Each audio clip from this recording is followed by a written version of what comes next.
இன்றைக்கு ஒட்டுமொத்த இந்திய ஒன்றியமும் போற்றி புகழ்கின்ற நம்முடைய மாண்பு முதலமைச்சர் தலைமையில் நடைபெறுகின்ற மகளிருக்கான திருவிழா போன்ற இந்த நிகழ்ச்சியில் பங்கேற்று உங்களெல்லாம் சந்திப்பதில் நான் மிகுந்த மகிழ்ச்சி அடைகின்றேன், பெருமை அடைகின்றேன். இங்க வந்திருக்கக்கூடிய அத்தனை சகோதரிகளுக்கும் முதல்ல என்னுடைய மகளிர் தின வாழ்த்துக்களை நான் தெரிவித்துக் கொள்கின்றேன். இங்கே பல்வேறு சாகச நிகழ்ச்சிகள், கலை நிகழ்ச்சிகள் நடத்தி காட்டிய அத்தனை சகோதரிகளுக்கும் என்னுடைய பாராட்டுகளையும் வாழ்த்துக்களையும் தெரிவித்துக் கொள்கின்றேன். உங்களை புகழ்ந்து பேசுவதும் வாழ்த்து சொல்றது மட்டுமே உண்மையான மகளிர் தின கொண்டாட்டமாக நிச்சயமாக அமையாது. உங்களுக்கான அந்த பொருளாதார சுதந்திரத்தை உறுதி செய்வதுதான் உண்மையான மகளிர் தின கொண்டாட்டம். அதற்கு ஒரு சிறந்த எடுத்துக்காட்டு தான், உதாரணம் தான் இங்கே நடக்கக்கூடிய இந்த சிறப்பான நிகழ்ச்சி. ஒருமுறை தந்தை பெரியாரிடம் பெண்களுக்கு உரிமை கொடுக்கணும்னு சொல்றீங்களே, அவங்களுக்கு என்னென்ன உரிமை கொடுக்கணும் அப்படின்னு கேட்டாங்க. அதற்கு பெரியார் கொஞ்சம் கூட யோசிக்காம சொன்ன பதில், ஒரு ஆணுக்கு என்னெல்லாம் உரிமை இருக்கோ அந்த உரிமையெல்லாம் பெண்ணுக்கும் இருக்கணும்னு சொன்னார். அதுதான் உண்மையான பெண்ணுரிமைன்னு தந்தை பெரியார் உணர்ந்தார். இதுதான் நம்முடைய திராவிட இயக்கத்துடைய கொள்கை. அதனால்தான் திராவிட முன்னேற்ற கழகம் எப்பொழுதெல்லாம் ஆட்சிக்கு வருதோ அப்பொழுதெல்லாம் பெண்கள் முன்னேற்றத்திற்கு என்னவெல்லாம் செய்ய முடியுமோ அதையெல்லாம் தொடர்ந்து திட்டங்களாக செயல்படவும் கொடுத்து வருகின்றது. முத்தமிழர் கலைஞர் அவர்கள் இந்தியாவிலேயே முதன்முறையா மகளிர் சுய உதவி குழுக்களை தொடங்கி வைத்தவர். 30 ஆண்டுகளுக்கு முன்பே பெண்களுக்கு குடும்ப சொத்துல சம உரிமை உண்டுன்னு சட்டம் போட்டவர் முத்தமிழர் டாக்டர் கலைஞர் அவர்கள். அது மட்டுமல்ல, தமிழ்நாடு காவல்துறையில முதன்முறையாக பெண் காவலர்களை நியமிச்சவர் முத்தமிழர் கலைஞர் அவர்கள். இப்படி அவருடைய சாதனைகளை அடுக்கிக் கொண்டே போகலாம்.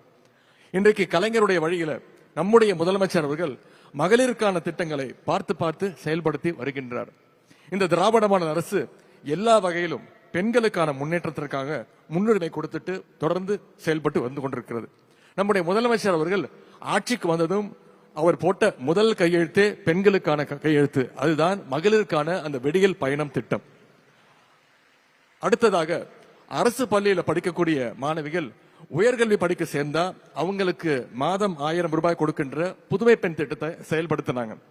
இன்றைக்கு மகளிர் காலையில எழுந்ததும் காலை உணவு சமைச்சு கொடுக்க சிரமப்படக்கூடாதுன்னு பள்ளிகள்ல முதலமைச்சருடைய காலை உணவு திட்டத்தை சிறப்பா செயல்படுத்திட்டு இருக்காங்க.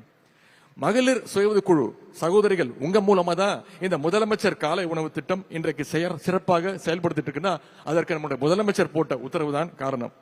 உங்க மூலமா செயல்படுத்துவதால் தான் இன்றைக்கு காலை உணவு திட்டம் மிகப்பெரிய வெற்றி திட்டமா, மற்ற மாநிலங்களுக்கெல்லாம் ஒரு எடுத்துக்காட்டு திட்டமா அந்த திட்டம் இந்தியாவுக்கே வழிகாட்டி கொண்டிருக்கிறது.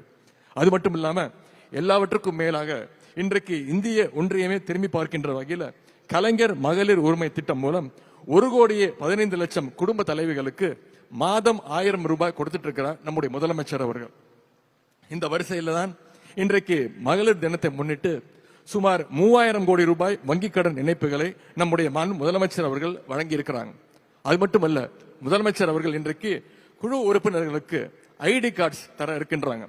கடந்த 4 வருஷத்துல மட்டும் கிட்டத்தட்ட 1,05,000 கோடி அளவிற்கு வங்கிக் கடன் இணைப்புகளை நம்முடைய திராவிட மாடல் அரசு வழங்கி இருக்கின்றது. நீங்க உங்களுடைய பொருளாதாரத்திற்காக குடும்பத்தில் இருக்கவங்களை எதிர்பார்த்து இருக்கக்கூடாதுன்னு தான் மகளிர் சுய குழுக்களுக்கு நம்முடைய முதலமைச்சர் அவர்கள் இவ்வளவு முக்கியத்துவம் கொடுத்துட்டு வந்துட்டு இருக்கிறாங்க. இந்த வங்கிக் கடன் இணைப்பை எல்லாம் நம்முடைய முதலமைச்சர் அவர்கள் வெறும் கடன் தொகையாக பார்க்கவில்லை.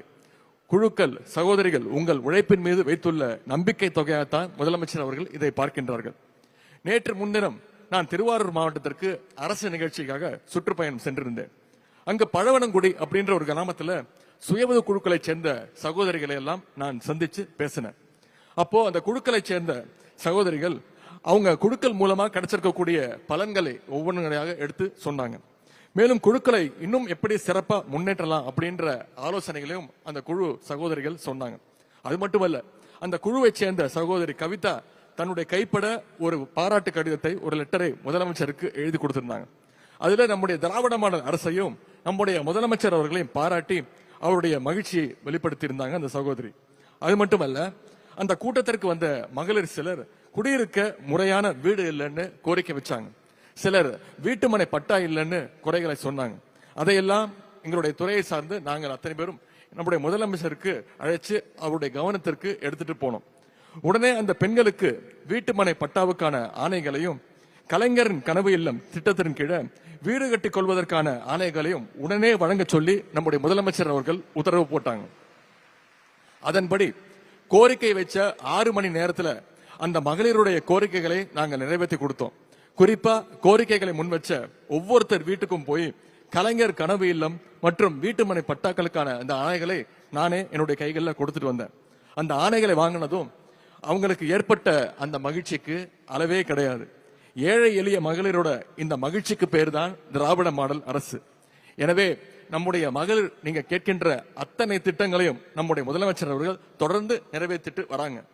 இனிமையும் நீங்க கேட்க போகிற திட்டங்களையும் நம்முடைய முதலமைச்சர் அவர்கள் கண்டிப்பாக நிறைவேற்றி தருவாங்க.